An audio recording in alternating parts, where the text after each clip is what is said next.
Welcome again to Islam Has a Right to Know. This presentation, these last few weeks, and continuing on here, we're going to go with Revelation chapter 9. This is what we have been saying all along in this series, that Revelation chapter 9 has a story of Islam in the Bible. And we're showing about how Islam has come about how they're in the Bible written for us, and how we Seventh-day Adventists used to talk about that. And you notice that in the beginning of our presentations, many times we have these charts up there with the green arrows and the red arrows. When the red arrows won after 1850, 1/3 of our information was about Islam in the Bible. Authority people within the Seventh-day Adventist Church who are now awaiting the resurrection, like Roy Allen Anderson, in his book on page 90, he refers to Islam having a prophet and about who they were, because he had in his book, he says, unfolding the revelation. My friends, Seventh-day Adventists had it correct. But for some reason, they turned their back and went a different direction. I, as a Seventh-day Adventist, and myself and others on these programs, have made a conscious decision just over 20 years ago that Islam had a right to know the story. And as we have practiced giving these in Christian areas and Muslim areas, we now feel comfortable with sharing with you as an Arab, with you as a Muslim, your story. Because you have a right to know the story of Islam and where it came from. And we ended last week with a slide from the book of Psalms, from the book of what David wrote, about the anger of God is cast as smoke. Because when we look at these verses, God is not angry at Islam. He's angry at the apostate church who went from the seventh-day Sabbath that Muhammad, Abraham, Ishmael, Isaac kept the seventh-day Sabbath. That's why I, as a Seventh-day Adventist, keep the seventh-day Sabbath. Not only because they say it, because the Sabbath is a sign of the sanctifying power of Allah. The only way that you and I can go to heaven is to be submitted to Allah and His Word, but respond to His Word with submission, and it's a gift of righteousness. My ticket to salvation is a gift. I can't command it. I can't demand it. All I can do is bow my head and submit. My friends, that's the best thing for anybody in the world, to remain submitted to Allah.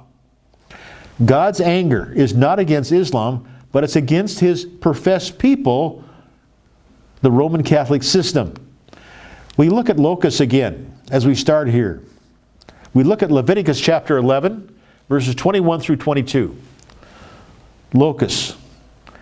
Yet these may ye eat of every flying, creeping thing that goeth upon all four which have legs above their feet, to leap withal upon the earth. Even of these, them ye may eat, the locust after his kind, the bald locust after his kind, the beetle after his kind, the grasshopper after his kind. These are clean to eat. He didn't give the name locust to demean you at all. The reason He gave the locust was because the population of the Arabs people, or the Middle East people, it's like the locust plague that comes. They're all over. You can't count them. And you Arabs are all over the Middle East.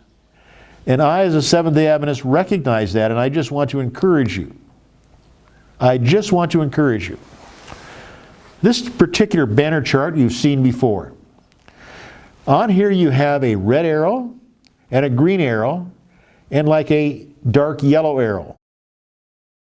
The red arrow is when the apostasy was full-blown, started by the Roman Catholic system in 538. And you as a Muslim, you know when Muhammad was born.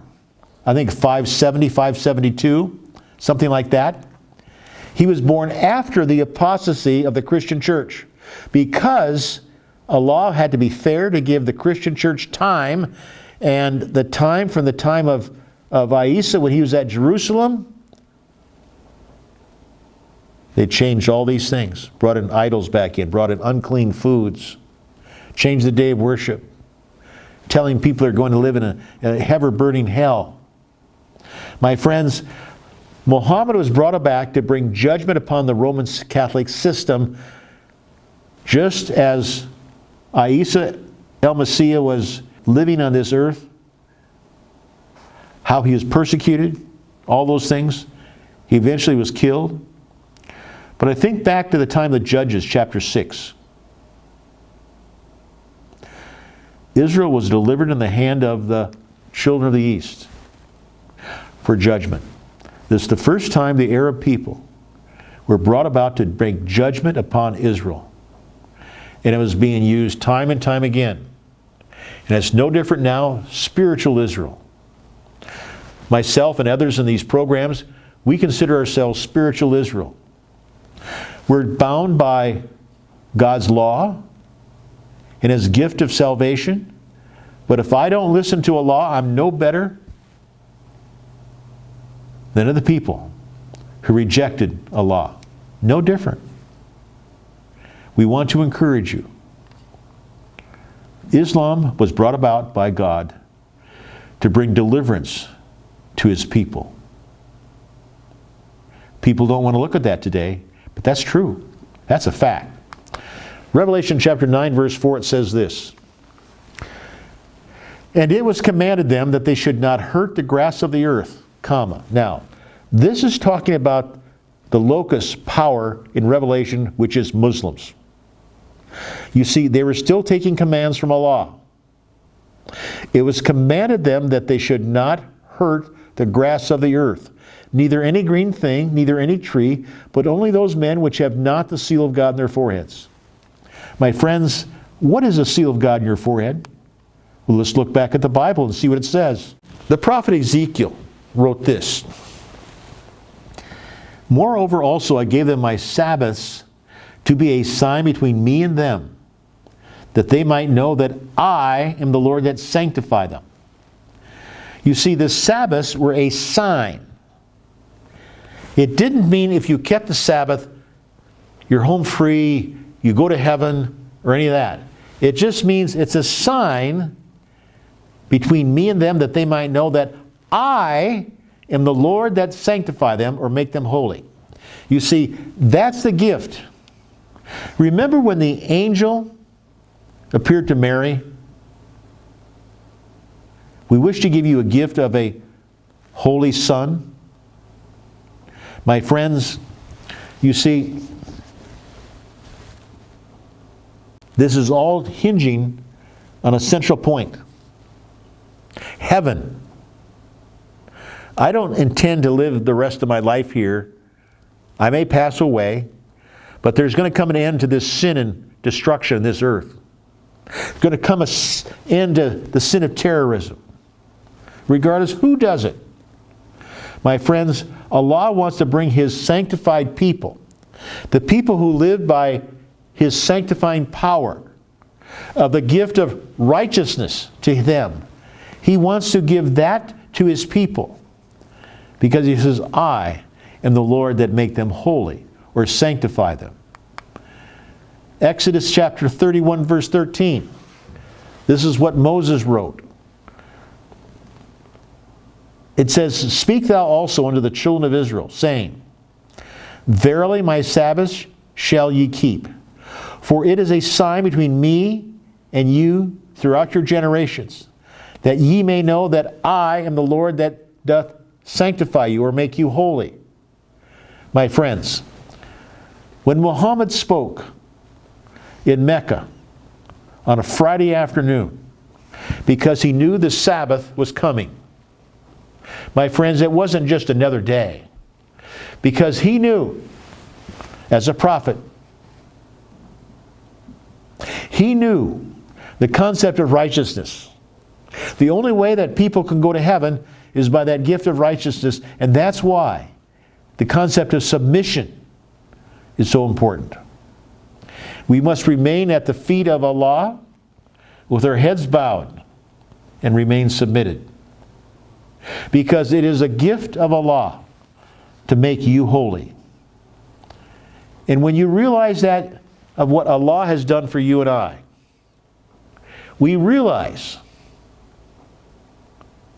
and we want to remain in His hand, in His protection, because we don't want to displease Allah. He's trying to prepare us to go to heaven. He's trying to sanctify us, and that's why the seventh-day Sabbath is so important, and that's why Muhammad would preach a sermon on a Friday afternoon to his people to go back to their encampments, to get ready for the seventh-day Sabbath. I do not believe the Arab people didn't believe the Sabbath, because they had the Jews in the area that were Sabbath keepers. I know the whole history of Sabbath with the Jews. I know how they gave their word that they were going to help Muhammad in this battle, and they didn't. They backed out. To me as a Christian, it almost appears where the Arab people said, if that's the way the Jews are, their Sabbath means nothing. My friends, man, the Jews did not write the Bible. It is written by Allah for the Jews and for all mankind. It's the Lord that makes you and I holy. My friends, we're in serious times. Revelation chapter 9, verse 3. And there came out of the smoke locusts upon the earth, and unto them was given power, as the scorpions of the earth have power. I have this on the slide right here on the screen. Who was given power, and where did it come from? The Arab people, or the Muslims of that hour, was given power, and that power came from Allah. God ordained that. He was the one who gave them power. Abu Bakr said this in a Seventh-day Adventist book called Daniel and the Revelation. Abu Bakr says this: Muhammad's dead. Abu Bakr was there for one more year before he passed away. He says this: when you fight the battles of the Lord, acquit yourselves like men without turning your backs. But let not your victory be stained with the blood of women and children. Destroy no palm trees, nor burn any fields of corn. Cut down no fruit trees, nor do any mischief to the cattle. Only such as you kill to eat. When you make any covenant or article, stand to it, and be as good as your word. And as you go, you'll find some religious persons who live retired in monasteries and propose to themselves to serve God that way. Let them alone. Neither kill them nor destroy their monasteries, and you'll find another sort of people that belong to the synagogue of Satan, who have shaven crowns.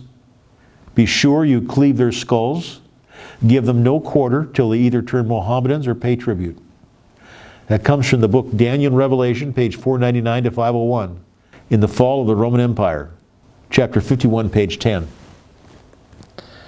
My friends, you see, the Christians who were responding correctly were protected. If I was a Roman Catholic at that point in time, my head would be shaven, I'd have a fringe of hair around the outside, and be bald here. That's how you could tell the Roman Catholic people, the priests. And there's a specific warning. You'll find another sort of people that belong to the synagogue of Satan. People knew who the synagogue of Satan was, what they did, and the changes they tried to get. And this was who Muhammad and the Muslims were called to defend against, because these were the apostates. Because that's why we spent the time in the book of Judges, chapter 6, was to show the sin and the apostasy of the Jewish people and the Arab people were brought in to bring judgment, to bring deliverance. My friends, in 2012, when I was at this meeting in Sydney, Australia, the Conference Handbook, The Descent of Jesus, Believers Unite. This particular book right here, I don't have the file of this. This was an Arab work. I've tried to get where this was created and so forth. We don't have that.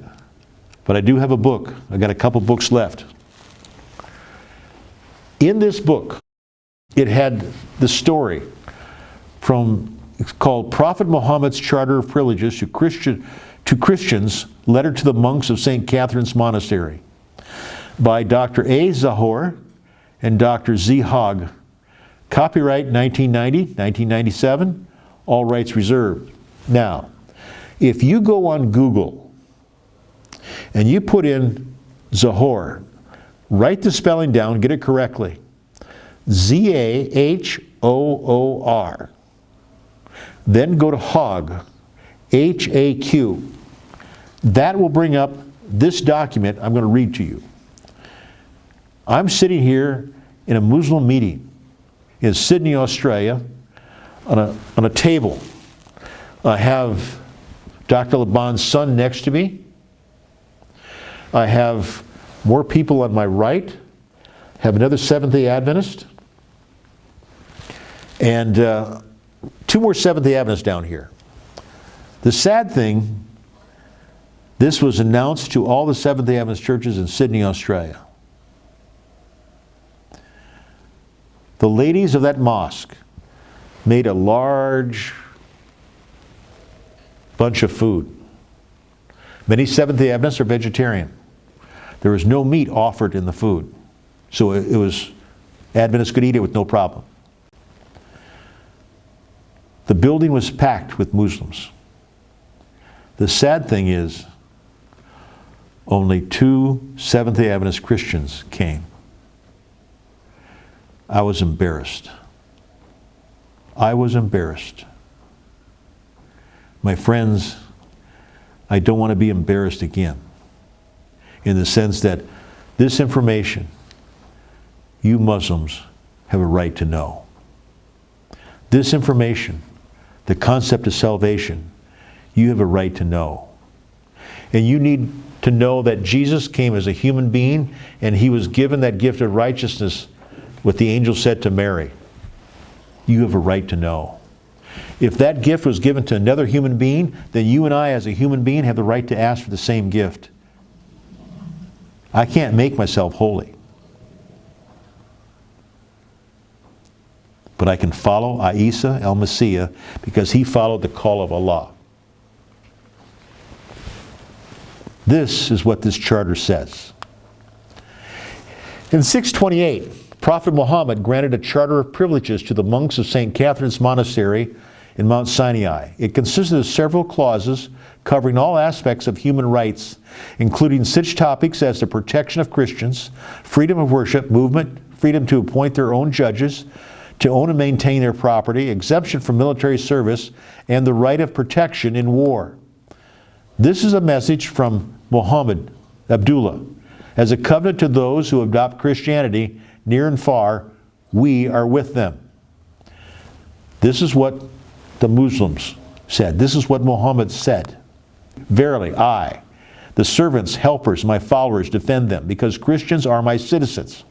And by Allah, I hold out against anything that displeases them. No compulsion is to be on them. Neither are their judges to be removed from their jobs, nor their monks from their monasteries. No one is to destroy a house of religion, of their religion, to do damage to it, or to carry anything from the Muslim houses at all. Should anyone take any of these, he would spoil God's covenant and disobey his prophet. Verily, they are my allies and have my secure charter against all that they hate. No one is to force them to travel or to oblige them to fight. The Muslims are to fight for them. You see, when you look at Deuteronomy, of what the prophet Moses put in their for each one of us, where he told them about the firstborn son is to have the strength. My friends, it's the same way today. You are the strength of spiritual Israel. Islam is the strength of spiritual Islam. Of spiritual Israel, excuse me. Because spiritual Israel is not to do the fighting. The wealth of the Islamic world is to be used to deliver Allah's people, regardless what religion they are. Because the Quran is clear. Those who are submitted, those who believe in righteousness, the Quran talks about that, on them shall be no fear. My Muslim friends, you have a call of God today that's still valid. The money that Islam has from the oil is to be used to finish the work by broadcast time. This message should go around the world. Others that understand this need to be preaching it.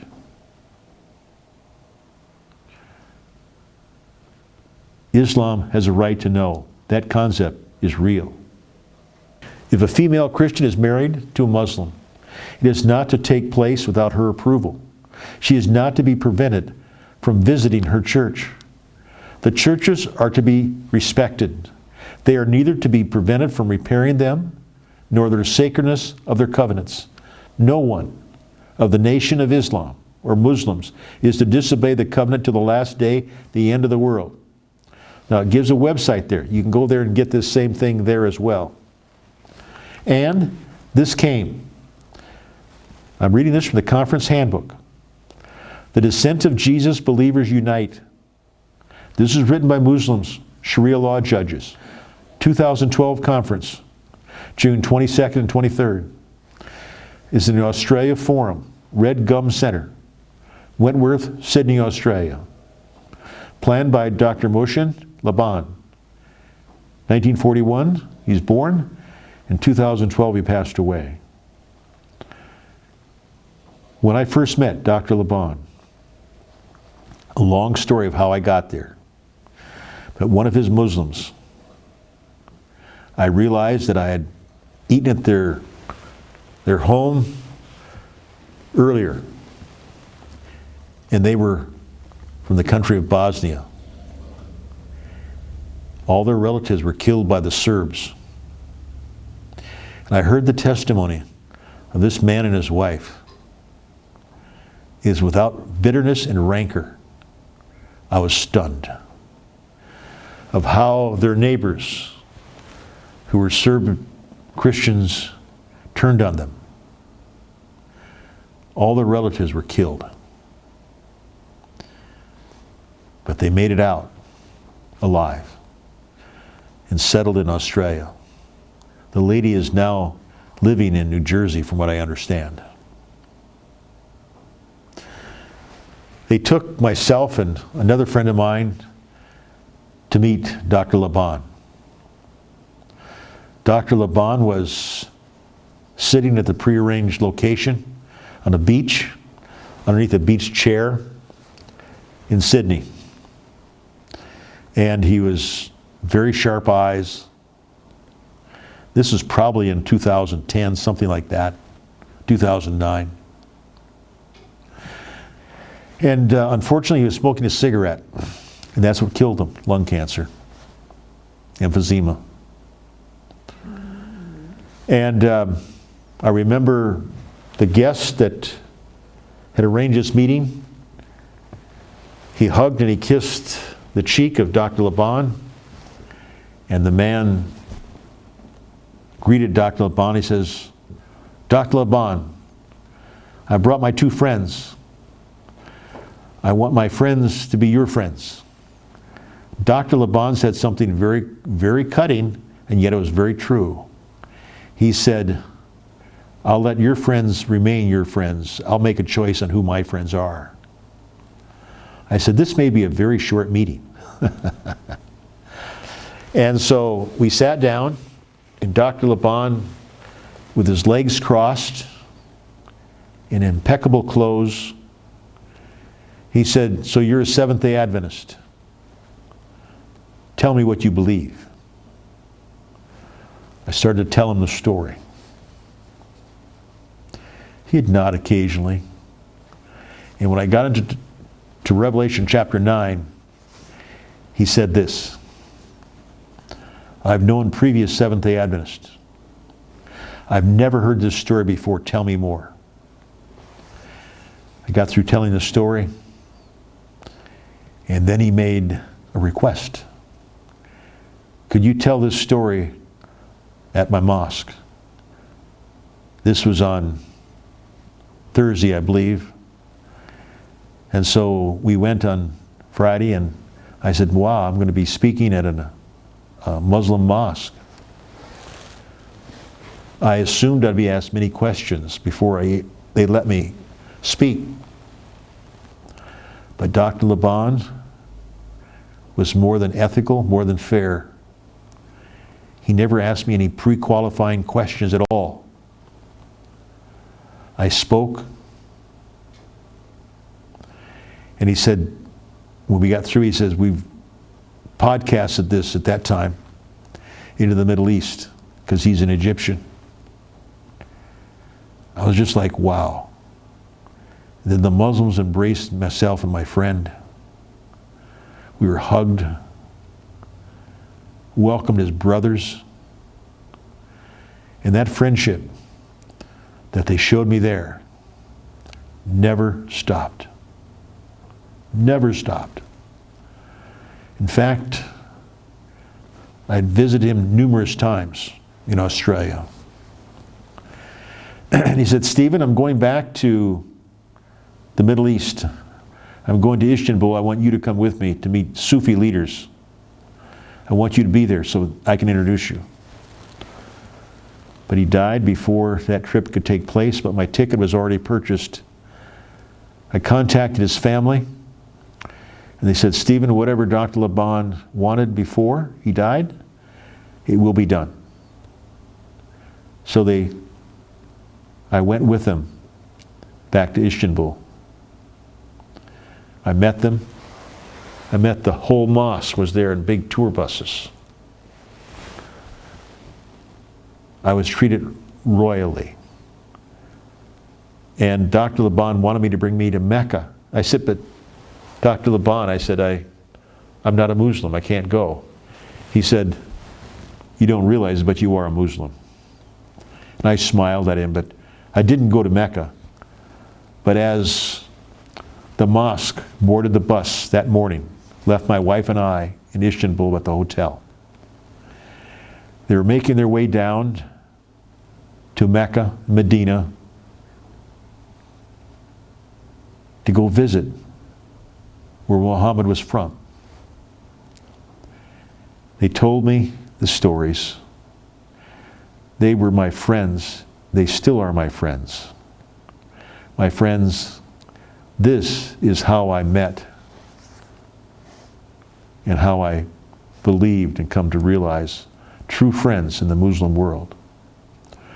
When they would let me speak whenever I came in their mosque, just talk about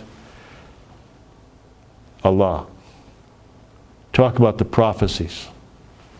My friends, I want you to return the next time. Islam has a right to know, and we're going to continue this story on Revelation chapter 9.